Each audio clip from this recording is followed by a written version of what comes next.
Hola a todos y bienvenidos de nuevo a este curso práctico de Python desde cero. Hoy vamos a hablar de cómo documentar nuestro código utilizando docstrings. La documentación de código es crucial para entender, mantener y compartir el código de manera efectiva.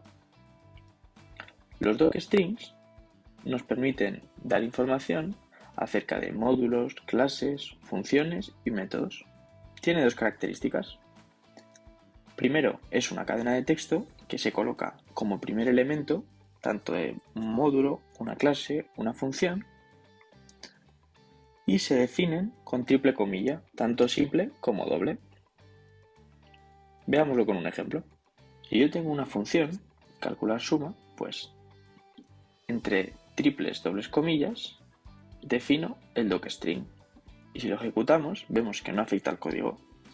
La estructura por lo general suele ser la siguiente. Suele comenzar con una descripción de lo que hace ese método, esa clase o la función en específico, seguido de un apartado de parámetros donde se indican los parámetros con su tipo de dato y a qué hacen referencia. Finalmente, en un parámetro de retorno se indica qué se retorna y qué tipo de dato es y a qué se refiere. En este caso, sabemos que se retorna un tipo entero, que es la suma de los dos números.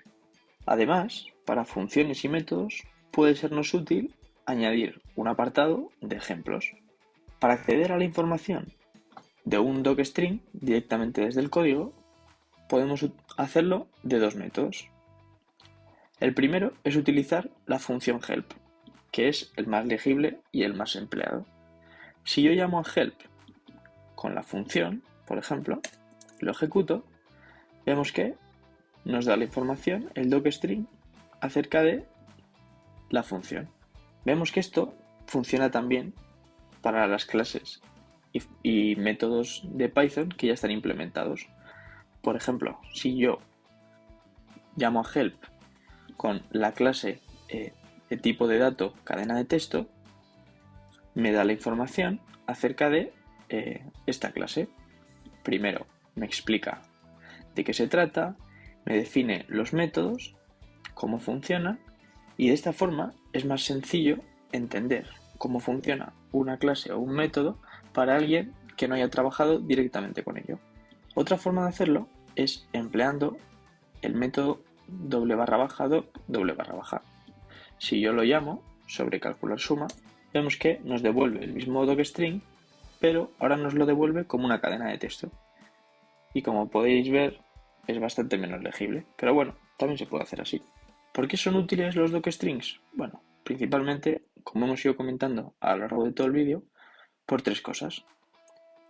Primero, mejora la comprensión, porque facilita la comprensión del código para otros desarrolladores o para nosotros mismos si tenemos que volver a utilizar esa función en el futuro. Además, ayuda a la documentación automática, ya que hay herramientas como Sphinx y otras que generan la documentación con los docstrings de forma automática, y además facilita el uso de ayuda integrada. Simplemente utilizando la función help desde consola o desde el código podemos acceder a dicha información. Estaréis viendo ahora mismo el enlace a un vídeo acerca de las mejores extensiones de Visual Studio, donde os muestro las extensiones que yo utilizo, entre ellas una acerca de la generación de docstrings de manera automática. De esta forma, aunque parezca una tarea tediosa, pues podemos realizarla de manera simple y efectiva. Y hasta aquí el tema de la documentación con docstrings. Como siempre, espero que os haya gustado y si tenéis cualquier duda, dejadme en los comentarios. En la descripción os dejaré un enlace al documento y como siempre, hasta la próxima.